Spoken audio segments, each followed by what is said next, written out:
Alright, you know the drill. Are you a fan of Heroes of Might and Magic 3? If so, I'd encourage you to try out Songs of Conquest. This is a beautiful turn-based strategy game that harkens back to the glory days of Heroes of Might and Magic. You could build up your own town, grab some troops, slay some enemies. All this is done with amazing pixel art and a banger of a soundtrack. The game itself is still in early access and is a bit light on content, but that's where the community comes in. There are boatloads of community scenarios that can be done thanks to the game's strong community. I can't wait for the full release. There is some great potential here. Digimon Survive is a weird game for me. I fell in love with Digimon because of the VPEG games like the original Digimon world, so they slapped the Digimon IP on a genre that I've never played before. Based on my love for the IP, I took the plunge and got a pretty good game here. Digimon Survive is a gripping story that is sandwiched in between fun, but light tactical turn-based combat sections. I personally thought that the story had some pacing issues, and the combat was a bit light overall, but I enjoyed my time with it and would very much be interested in a sequel that fixes its rough edges. War Ragnarok is a good game. Everything about the game feels great. The combat is still fun, the environment is stunning, the voice acting is incredible. The reason why the game isn't higher on the list? Arceus, man. He just annoys me too much, I guess. The fact that they decided to make us play as Arceus at certain sections was also a huge turnoff. Overall, the game's story is big and ambitious, but it feels bogged down by its pacing issues. Just know that when the game is good, it gets really good. If it wasn't, it wouldn't be on this list. Who says that the beat-up genre is dead? Teenage Mutant Ninja Turtles Shredder's Revenge is out here like the competition is still fierce. A classic beat-em-up that harkens back to the arcade days. Pick one of the four turtles, April, Master Splinter, or the unlockable Casey Jones, and kick some ass. Each character has their own set of stats and finishing moves. There are only 16 levels that add up to about 2 hours, but would you really want to beat 'em up to overstay its welcome? It's pure joy from beginning to end, just like it should be. Multiplayer is also a great time and can support up to 6 people. LEGO Star Wars: The Complete Saga is one of my favorite games. It balances charm, addicting collectathon gameplay, diverse characters, and adorable cutscenes. So what if we try this again, but add in the Disney movies and giant-ass hub worlds? The addicting nature of going around and collecting everything is still alive in the Skywalker saga. It's fun to see how the classes and characters have been retooled. The open hub worlds were a neat idea at first,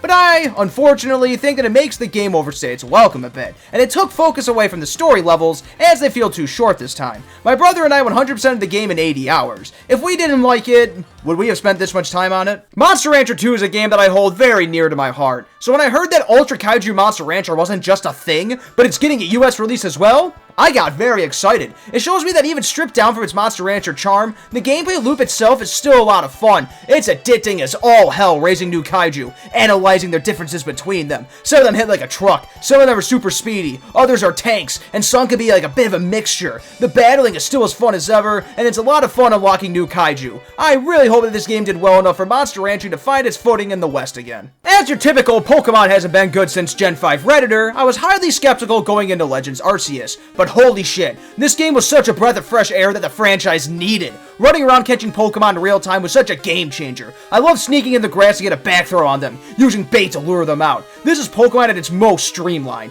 The battles are fast, catching Pokemon is quick, the player can change their Pokemon's moves on the fly. I personally found the story to be a huge nothing burger, but the gameplay was just way too fun. I spent a good 70 hours or so completing the Pokedex like a tryhard. I remember when Mario and Rabbids Kingdom Battle was first announced. I laughed my ass off and thought that it was going to be bad. However, this was early into the Switch's life and there wasn't too much to play on the system at the moment. I took the plunge and I enjoyed it greatly. Sparks of Hope is a great sequel that retains much of the same great tactical turn-based gameplay as the original. It's a lot of fun mixing up the party members, of which there are 9 of them. They all come decked out with their own abilities, strengths, and weaknesses. On top of this, 2 Sparks can be equipped per each character, making so many possibilities happen. The Mario Galaxy references are also top tier. It's always so goddamn exciting when a franchise breaks out into a 3D space for the first time. Kirby finally got his chance to shine in Kirby and the Forgotten Land. Kirby feels so great to use in a 3D environment. On top of that, copy abilities can be upgraded and new buildings can be unlocked in the Waddle Dee town. It gives the game a mini city building vibe, kind of like the original Digimon world. It's a lot of fun to check back every once in a while to see what has been unlocked. The Malvo mode abilities are also incredible, and how the devs work them into the level design is just genius. If one is a fan of 3D platformers that feature tons of smaller levels, like 3D World or Sackboy: A Big Adventure, playing this is simply a must. As a Dark Souls virgin, I told myself that I would not get caught in the hype of Elden Ring. However, seeing all the critic reviews, hearing all my friends and family members talk about it, I caved. And I hated it. This is me fighting one of my first enemies. I got my shit rocked. The combat felt so clunky, so I swore it off for a while. Probably about a month or so. One day I came back, The brilliance and boldness of Elden Ring is amazing. In open world games today, it's not uncommon to take a look at the map and see literally hundreds of icons and places of interest. Elden Ring, though, it gives you so little. Sure, you can follow the sight of grace beams for a vague direction, but that is really all that they do for you. It demands the player go out there themselves and figure shit out. For some, this will be needlessly frustrating. But after having so many games say, go here, do thing, go there, do thing, it's nice for a game to just drop you in the middle of this world and say, figure it out, dipshit. Don't get me started on the bosses, man. These bosses, they will test your patience. They'll kick your ass for sometimes hours on end and demand you to figure out their attacking patterns, their strengths, their weaknesses. It can be a pain in the ass, and I've sworn at this game numerous times. But when you finally beat that one boss that was troubling you for hours, it feels so good, man. With it being so open world too, you could simply go and grind elsewhere if you really don't want to run your head into the wall. It feels like there's always something to do in Elden Ring, and that's the appeal. Honorable mentions. Well, I guess there was Multiverses, a game by Warner Bros. That managed to get the weirdest and most incohesive roster ever. When my friend and I get online, we have such a hoot and a holler. It's fun being Iron Giant and going up against Superman, for example. The game does feel a bit wacky, but it's nice having a decent free-to-play platform fighter available on PC, PlayStation, and Xbox platforms. My friends and I keep joking that Overwatch 2 is basically Overwatch 1.5. Honestly though, it's a lot of fun with my friends when I can get a 5-stack going. I personally think that only having one tank per team on the field improves the pacing tremendously. It may not be a huge departure from the first game,